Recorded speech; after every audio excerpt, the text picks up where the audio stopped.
साथ दरभंगा के लगातार जागरूकता लाने के लिए विभिन्न क्षेत्रों के जो विशेषज्ञ हैं उनको हम अपने स्टूडियो में आमंत्रित करते हैं। आज हमारे साथ IB स्मृति के निर्देशक हैं डॉक्टर शुक्ला जी का स्वागत है। डॉक्टर मृदुल कुमार शुक्ला जिन्होंने अपने जीवन में संघर्ष कर आज दरभंगा की जनता के दिलों में बसे हैं, उसकी एक वजह है ईमानदारी से अपने कर्तव्य का पालन करना। और खासकर जब गरीब और अमीर मरीज होते हैं, जबकि पारदर्शिता से पहले लोगों को ये देखना चाहिए कि वो सबसे पहले मरीज है, गरीब हो या अमीर। लेकिन हमारी विडंबना ये है कि कई मरीज गुमराह होकर के कई अस्पताल निजी क्लिनिक में चले जाते हैं और इससे यहाँ के डॉक्टरों की भी बदनामी होती है। ऐसे में भगवान के दूसरा रूप कहे जाने वाले डॉक्टरों के कंधों पर जो जिम्मेवारी है उसे कई डॉक्टर बखूबी निभाते हैं। हमारे साथ डॉक्टर शुक्ला हैं और इनके बारे में हमें बताया गया। हम आज विशेष कार्यक्रम में आपको दिखाएंगे कि कैसे इन्होंने अपने जीवन की शुरुआत की और किस तरह आज अपने लंबे संघर्ष के बाद जनता के दिलों में छाए हैं और हर मरीज की सेवा करने के लिए तत्पर है। आप प्रारंभ में आपने जो प्रारंभ किया उस समय किस तरह आपने क्या मेरी ज़िंदगी में मेडिकल में आने से पहले मेरी कुछ ऐसे हालात थे जिस हालात में मैं यहाँ की जनता के बीच पहले ही जा चुका था। वो हालात थी मेरी कि मैं एक निम्न वर्ग से बिलोंग करता था, जिसकी आर्थिक स्थिति बहुत अच्छी नहीं थी। मैं मेरी पहली जो रुझान पब्लिक के साथ थी उसका मुख्य कारण ये था कि मैं आर्थिक रूप से मध्यवर्गीय फैमिली से बिलोंग करता था। घर की आर्थिक स्थिति बहुत अच्छी नहीं थी। वैसे एजुकेशन हमारे घर की काफ़ी अच्छी थी, बड़े भाई इंजीनियर हैं और BGM की पोस्ट में है, लेकिन अर्थव्यवस्था बहुत अच्छी नहीं होने के कारण मुझे मेडिकल की पढ़ाई के समय ही मुझे चिकित्सा के क्षेत्र में जाना पड़ गया। मैं उस समय कोचिंग इंस्टीट्यूट में फादर की मेमोरी में IB बायोमेडिस्ट्स के नाम से स्टार्ट किया और काफ़ी ख्याति भी मुझे मिली। मेरे कोचिंग इंस्टीट्यूट से लगभग 50 बच्चे डॉक्टर बन गए थे। अभी टाउन दरभंगा में भी मुझे ऐसा याद आ रहा है कि 5-6 बच्चे अभी भी दरभंगा टाउन में प्रैक्टिस कर रहे हैं जो मेरे कोचिंग इंस्टीट्यूट के स्टूडेंट हैं। मैं उसमें पाया कि पैसा एक बहुत बड़ा मैटर था। आज के समय में शायद मेरे लिए बहुत छोटी अमाउंट मेरे लिए बहुत बड़ा बात नहीं बनता, लेकिन उस समय जब मैं भी ट्यूशन पढ़ने आया होते हैं कि टाउट के द्वारा या एजेंट्स के द्वारा या दलालों के द्वारा बीज की मार्केटिंग की जाती है। मैं इससे इनकार नहीं करता, क्योंकि मैं भी यह देखता हूँ कि इस प्रकार की एक्टिविटीज होती है और यही कारण था कि मैं अपने आप को इन सारी चीज़ों से दूर करके एक ऐसे जगह पे अपने हॉस्पिटल और नर्सिंग होम को इस्टेब्लिश किया जहाँ किसी प्रकार के एजेंट और दलालों का कोई न रुझान है, न वहाँ कोई माइग्रेशन है और न वो कुछ कर पाते हैं। और मुझे बड़ी अच्छा लगता है कि मैं बिना किसी के ये से पब्लिक की सपोर्ट से, पब्लिक के प्यार से हमारी हॉस्पिटल काफ़ी अच्छे ढंग से इस मिथिलांचल में रन कर रही है। और मैं कोशिश करता हूँ कि जितना से जितना ज़्यादा हो सके मैं अपने मरीजों को लास्ट मैक्सिमम लगभग मैं यह देखता हूँ कि हमारा तत्कालीन SSP के साथ हमने इस क्षेत्र में कार्य किया था दरभंगा की ट्रैफिक व्यवस्था में। उस दौरान हमने 2 बिंदुओं पर ध्यान देकर आवश्यक छापेमारी भी कराई थी, जिसमें एक पासपोर्ट और फिर DTO डिपार्टमेंट से, तो दूसरा जो इस डॉक्टरी क्षेत्र में जो दलाली जो परंपरा थी, जो स्टेशन से आते ही हाईजेक कर लेते थे, तो ऐसे हम लोग अलगपट्टी स्थित कई जगहों पर जो छापेमारी हुई तो 4 लोगों को तत्कालीन SSP मनु महाराज ने गिरफ्तार किया था। उसके बाद बड़े बात का खुलासा किया। तो हम बता दें इससे निश्चित तौर पर इस क्षेत्र में बदलाव आया और आगे भी आएगा।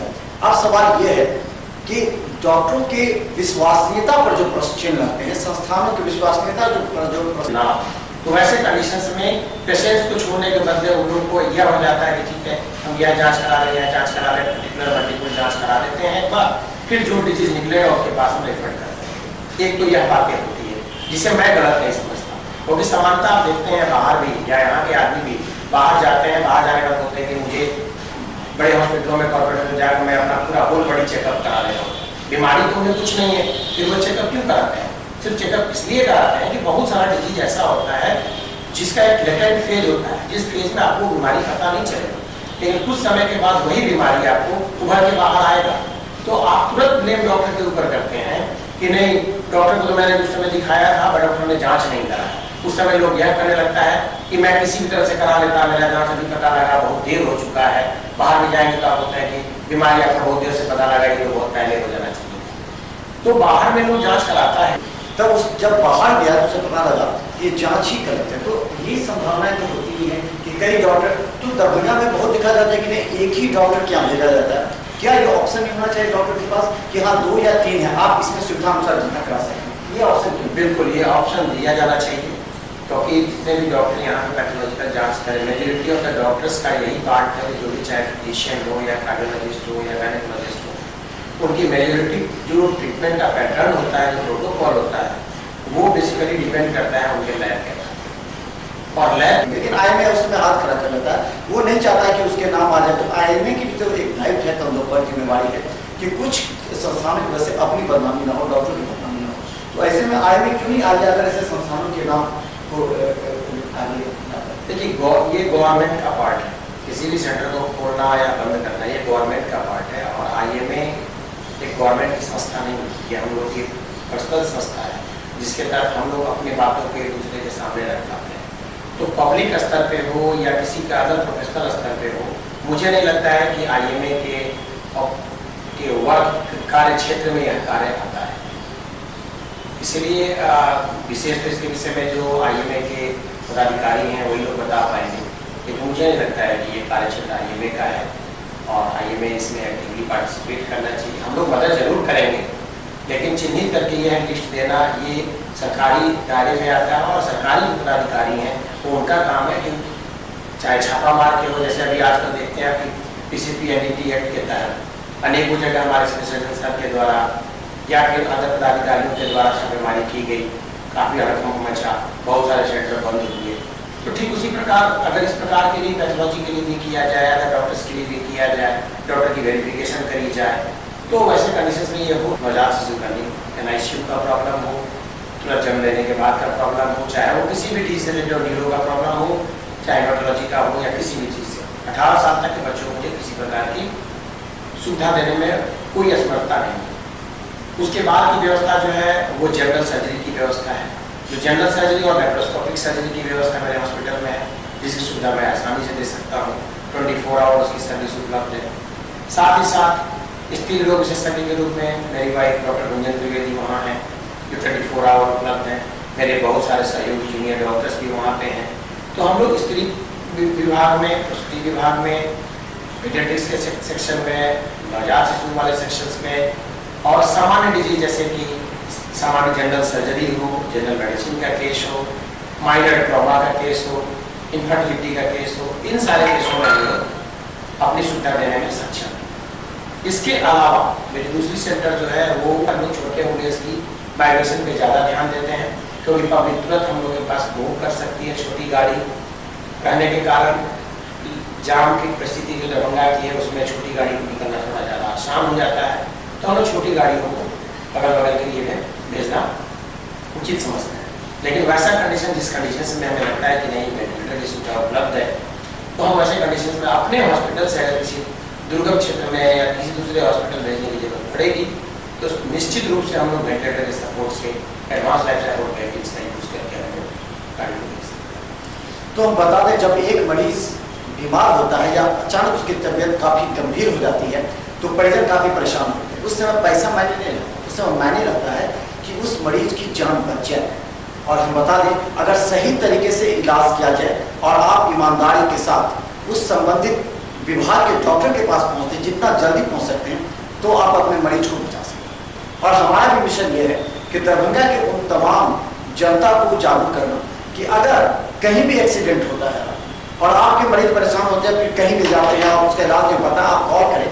निश्चित तौर पर मिथिला मंच रिच आप अपने हेल्पलाइन के जरिए जहाँ डॉक्टर उपलब्ध होंगे या फिर सारी सुविधा होगी, हम वहाँ आपको अपने रेफरेंस में भिजवाने का प्रयास करेंगे ताकि उसकी जान बचाई जा सके। या किसी प्रकार का अनड्यू जो वहाँ पे कुछ माहौल क्रिएट किया जाता है गलत ढंग से, उस पर ध्यान दें।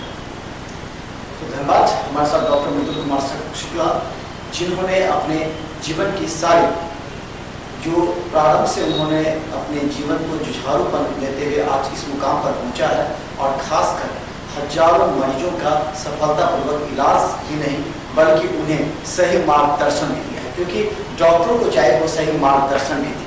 कई डॉक्टर मरीज को गुमराह करके अपने संबंधित जो डॉक्टर हैं उनके यहाँ भेजने का प्रयास किया, जबकि वो उस विभाग के विशेषज्ञ नहीं होते हैं। तो सबसे पहले ये जानने कि भगवान का दूसरा रूप कहे जाने वाले डॉक्टरों के कंधों पर जो जिम्मेवारी है उसे करने दें। जैसा इन्होंने भी कहा है, कई बार हमने देखा हमें फोन भी आ जाता है कि यहाँ के डॉक्टर ये हो गया, ये घटना घट गई है, जल्दी आइए, मीडिया वाले को बुला करके वहाँ हंगामा करना, तोड़फोड़ करना, ये कहीं से भी आप अपने मरीजों के साथ न्याय नहीं कर रहे हैं। उस समय आपका नैतिक दायित्व बनता है कि आप अपने मरीज की रक्षा करें, अपने मरीज की देखभाल करें और उसे सही जगह जाकर उसका इलाज करें।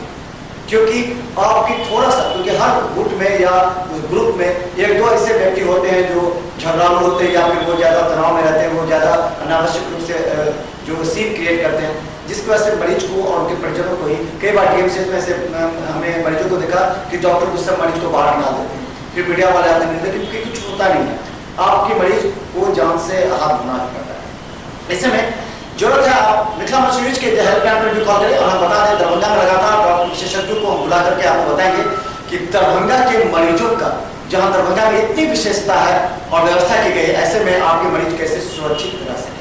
हेल्पलाइन भी दिया जा रहा है और आप अपने दिल और दिमाग का इस्तेमाल करें, ज्यादा बिचौलियों के चक्कर